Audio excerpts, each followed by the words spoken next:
Hi crafty folks, Amy here with Amy's Wares, and today I have a card featuring some textured pretty elements with stenciling and die cuts. Now to start, this is the pot holder stencil from A Colorful Life Designs. I also have these gorgeous floral dies from Crafty Meraki. I have a card base, which is 110-pound cardstock, my blending brushes, and here are a couple photos of the finished cards. It's very pastel, light in color, but it has a lot of texture and dimension, and it came together and it was really fun to create. So to start, I'm just going to do some very simple ink blending directly on the card base. This is Nina Classic Crest Solar White, and I'm going to lay this stencil down directly on a card base. So I'm going to use the magnets of my Wendy Vecchi station tool to hold it down, and then I'm just actually going to use residual ink on my blending brushes. I'm not even going to bust out any ink pads.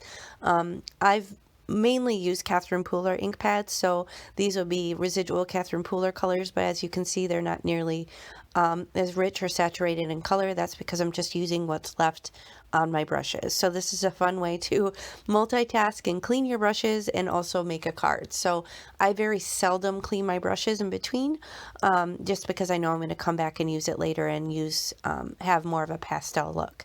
So here I'm just kind of toning down the white and going over just to really kind of scale back the white and create a little bit more of a solid background, but still having that gorgeous design from the stencil. So now that portion is ready to go. I'm just going to open this die set, take it on its maiden voyage, and I have some white cardstock here.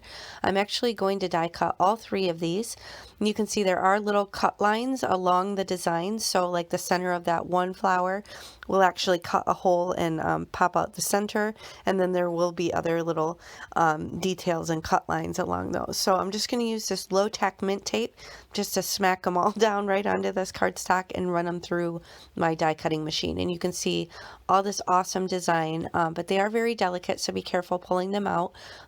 I didn't have any trouble. I didn't use a metal shim, and they came out just fine. If you do have any issues, maybe if your cut plates are too warped, then you might need to use a shim, but I actually did fine with just my normal cut plates and my Spellbinder Platinum 6. So here I'm just adding a little bit more interest again, just using the residual ink on my teal, my purple, and my pink blending brushes. Just going to add just a tiny little bit of color to the edge of these blooms. Now be really careful when you're doing this because they are delicate. You just want to come in light-handed and not reef them around too much. Now I decide I do want this to stand off the background, so I have this piece of vellum here, and I'm channeling my inner Allison Haikila. She's a friend of mine, very much mixed media. She's like the grunge queen, and she tears all sorts of things, and I thought that would look really cool and just would be just what this needed. So I did tear the edge of these pieces of vellum, and I'm going to use that, just kind of attach it right to the right side of the card base, and then kind of stack up my flowers on top of it. Now I am kind of thinking as I go, because if you've worked with vellum before, you know the glue will show through it.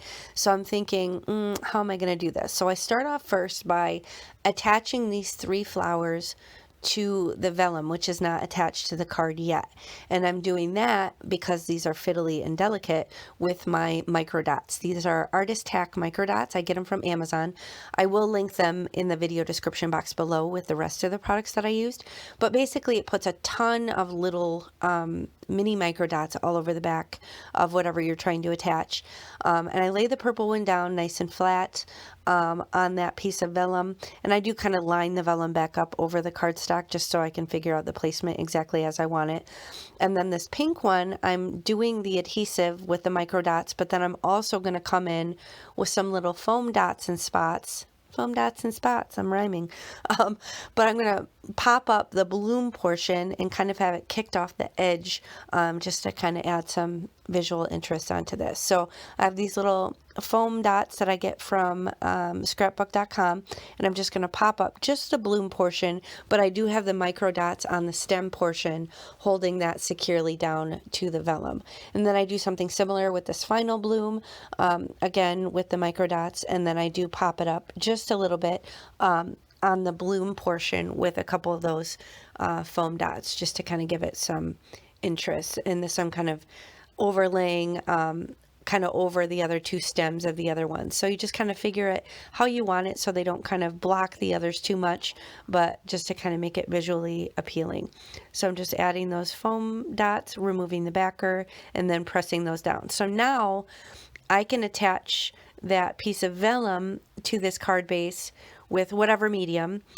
In this case, I use liquid glue, but I want this folded portion to stick to itself first of all. So I put glue only behind where I know the paper die cuts are going to cover it, so the glue won't show.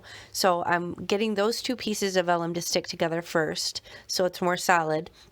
And then I can also apply glue again behind both layers of the vellum and then have it not show on the card front. So you just kind of got to think ahead when you're using vellum and think of different ways to attach it to your card without the glue showing. So again, I'm just coming in directly behind the floral parts. It's kind of hard to see because that vellum really did kind of mask the flowers off the front of the card, but that's the point of the vellum in this case. I wanted the flowers to really stand off the background, and I felt like they wouldn't stand off enough against that stencil, so that's why I doubled up the vellum. But here I'm just using an acrylic block to hold it down, and then I'm going to come in with a sentiment, and I kind of already know what I want here.